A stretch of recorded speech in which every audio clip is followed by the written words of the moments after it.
What's up? Kamusta mga mamen? Welcome back to my YouTube channel. My name is Clyde Ride at kung bago ka lang dito, don't forget to share and like at subscribe para updated ka sa lahat ng video ko.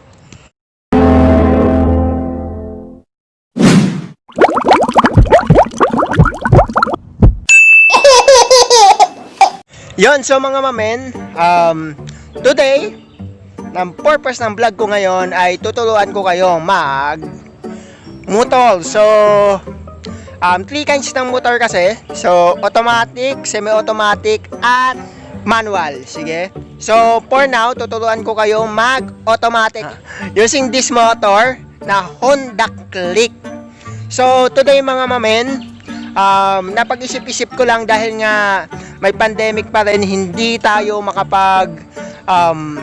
maka-commute, hindi makapunta sa trabaho dahil nga walang mga jeep, tricycle, and then etc. na siyang hadlang para mag-work tayo. Kaya naman ito yung naisip kong paraan para sa ganon is makatulong ako sa inyo as manonood and then sa mga gustong matutong magmotor. So, ang motor kasi mga mamayan, napaka-flexible niya, kahit saan ka pwedeng pumunta kapag may motor ka, pero dapat ka munang matutong magmotor para magawa mo yon. So, ito na nga mga mamen. So, dahil nga doon sa pandemic and then sa mga kawalan ng mga transportasyon, kaya ako to ginagawa para sa ganon is kagaya kasi ng asawa ko, hindi siya makapag-work kasi nga hindi siya or wala siya masakyan, and then hindi naman siya marunong magmotor. Kaya sana matulungan ko kayo, and then by using this video matuto kayo magmotor. Sige mga mamen, so let's watch this video. Let's go! Yun, so mga mamen, bago tayo magsimula, I hope naririnig nyo ako at makatulong talaga to sa inyo, itong ituturo ko. So, today, automatic tutorial ang ating vlog ngayon. And then, hoping ako na matutunan nyo siya kahit na content ko lang siya sa vlog ko. Okay, let's go mga mamen. So, first mga mamen, ang una natin gagawin is i-mindset nyo ang sarili ninyo na madali lang ang scooter. So, para sa akin talaga, sobrang dali lang siya. At kapag natutunan mo, sobrang madali lang talaga siya. At yakang-yaka mo gamitin kapag marunong ka na. Pero kapag ngayon, at natututo ka pa lang, kakabahan ka. Kaya isipin mo na madali lang to. So, sa lahat ng mga nanonood ngayon sa vlog ko, I hope hindi kayo maboring dahil nga itong tutorial na to is para lang sa mga hindi pa marunong magmotor. So, ang scooter na to or ang Honda Click na to, ang i-demo ko sa inyo para sa ganon ay matuto kayo magmotor. Okay, let's go. So, bago yun mga mamen, ay tuturo ko muna sa inyo yung kung paano gamitin yung mga parte na nandito sa manubela. So, okay. So, umpisahan natin sa handle. Ito yung hawakan. Sige. So, kung marunong kayong magbike, familiar na kayo dyan. Sige. So, ito yung hawakan. And then, ito yung pleno sa likod. At ito yung pleno sa harap. Sige. Pleno sa likod, pleno sa harap. And then, kung napapansin nyo din, hindi kagaya ng bike, wala itong pedal. Yan, wala itong pedal. So, footrest lang yun nandito. So, ito yung pinaka gumagana or nagpapagana sa kanya, yung nagpapatakbo, which is na tinatawag ay throttle. Sige, throttle. Tapos meron din siyang side mirror para makita mo yung nasa likuran mo. And then ito, tinatawag tong signal light, kaliwa and then kanan. Ginagamit to kapag tatabi ka o liliko ka. Sige, ito yung busina. Yan, busina. And then ito yung yung high and low ng ilaw. Yan, kapag gabi naman siya. And then ito, kung meron ganito yung motor ninyo, ito yung tinatawag na push start. Pinaka-starter para gumana ang iyong motor. Sige. So ngayon, dahil alam nyo na kung ano yung mga parts. Ngayon, tuturuan ko kayo ng pinaka-basic na alam ko para matutunan nyo yung motor. Okay? So, ang una, start. Okay? So, kung may kick, kung alam nyo na yung kick, ituturo ko naman sa inyo kung paano gumana ang push start. So, hindi siya ganun kadali kapag hindi mo alam. Sige? So, kahit pindutin ko yan ng pindutin, hindi yan mag-i-start. So, kasi, kailangan mo munang pindutin yung pleno dito, pleno sa hulihan, and then pindutin yung start bago siya mag-start. Yan. So, kung naririnig nyo man, I hope naririnig ninyo at na-distinguish nyo na nag-start na yung motor dahil masyadong tahimik tong motor na to. Sige? So, ngayon, magdadrive na tayo. So, sa pagdadrive mga mamen, kailangan is meron kayong kasama na professional. At kung wala, dapat meron kayong lakas ng loob para sa ganun, i-drive ninyo o turuan ng inyong sarili na magmotor. Sige? So, mas maganda kung may kasama kayo dahil nga, iwas aksidente.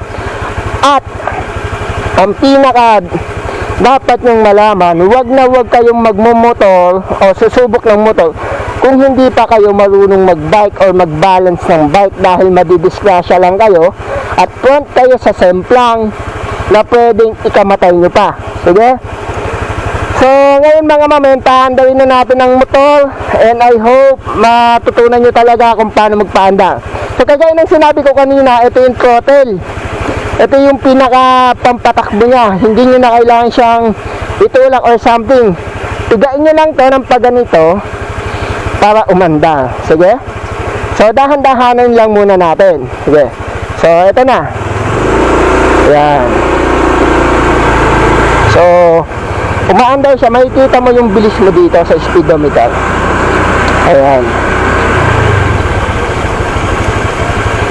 Sige. So, paandayin lang muna natin siya. Ayan.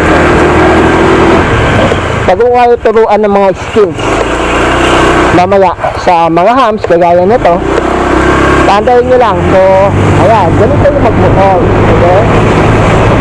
Ganito yung magmotor. Masarap siya sa pakiramdam kapag umaandar na siya. Sige, mga mamen. So, ngayon, ituturo ko sa inyo ang tamang pagmumotor. Ayo.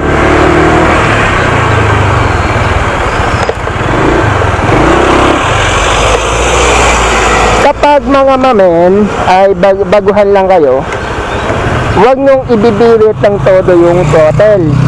Kasi tatakbo kayo at pwede pa kayo lumipad o bumalentong. Ang kailangan nyo lang gawin is dahan-dahan. Yan, dahan-dahan. Sobrang dahan-dahan lang. Sobrang dahan-dahan. And o kaya, kadyot-kadyot. Sige. Kadyot-kadyot. Yan o. Yan. Yan. Ayun yung tawag kadyot-kadyot. Kapag dahan-dahan naman, ganito. Yan. So, tinatansya mo lang yung bilis. Ganyan lang. Tinatansya mo hanggang sa ma-adapt mo na yung bilis. Sige.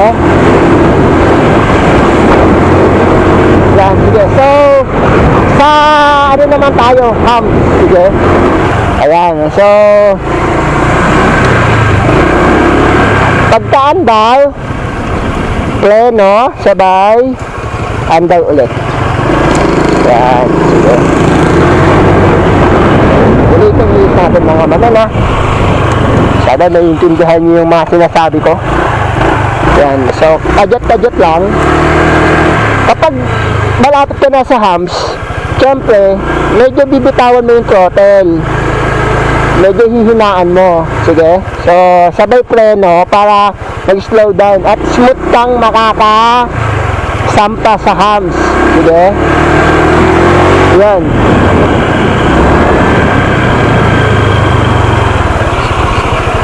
Ulitin natin. Medyo bitaw sa throttle, pleno sa hulihan, and then sampa, and then tiga sa throttle para tumakbo. Sige. Ulit.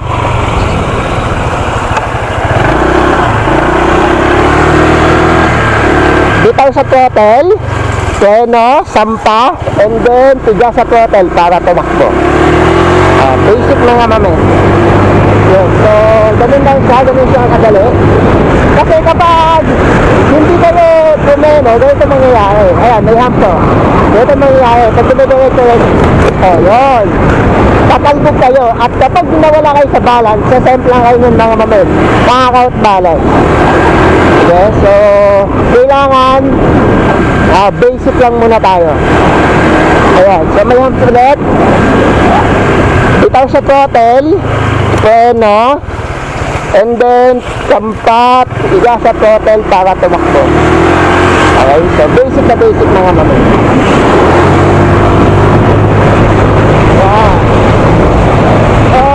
Dalawa ko naman katuro mga mamen kapag lilito na. Sige.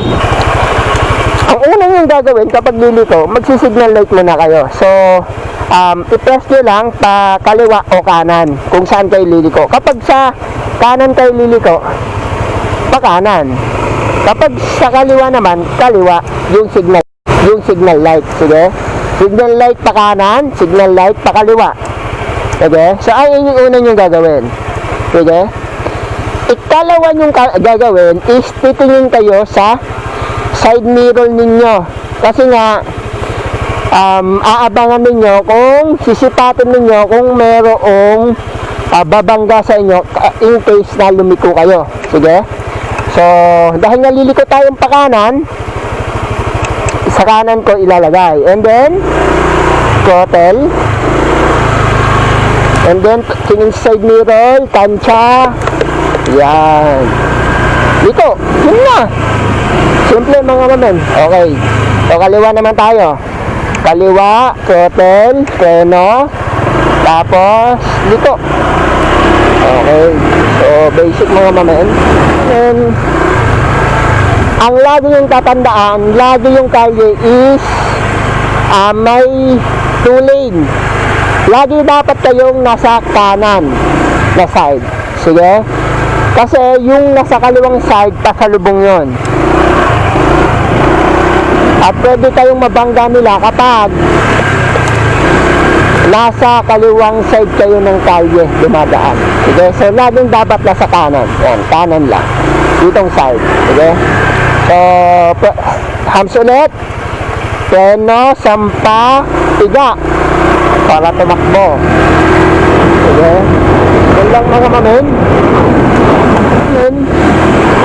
Yun lang ang pwede kong may turo sa inyo. So, iisa-isahin natin. Sige?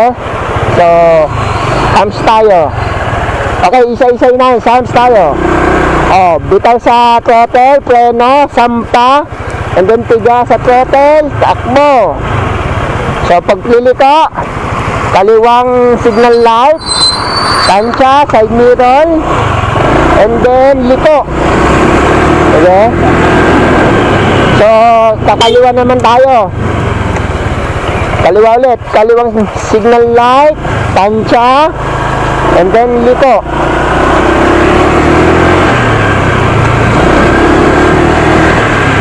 Yan, so mga mamen, kailangan nyo lang na maging alert sa lahat ng oras kapag nagmumotol kayo.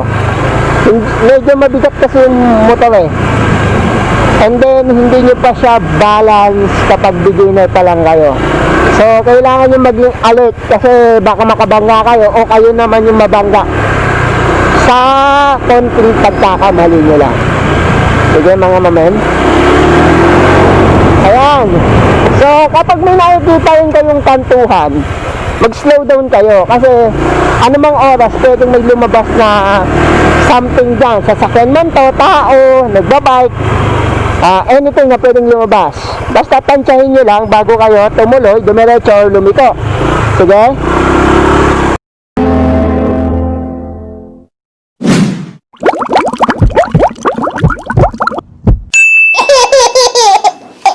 Yan, so mga mamen, tapos na tayo mag-rides and mag-tutor.